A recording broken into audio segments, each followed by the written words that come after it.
The moral story is about the lion and the cows.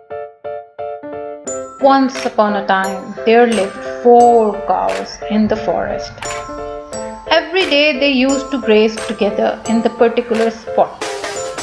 They were all friends.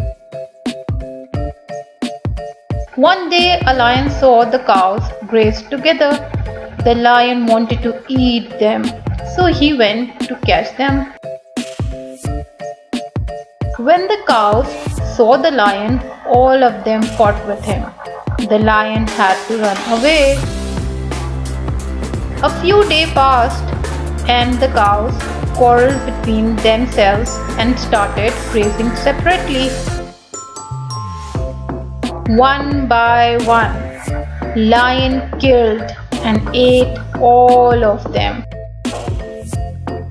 The moral of the story is unity is strength.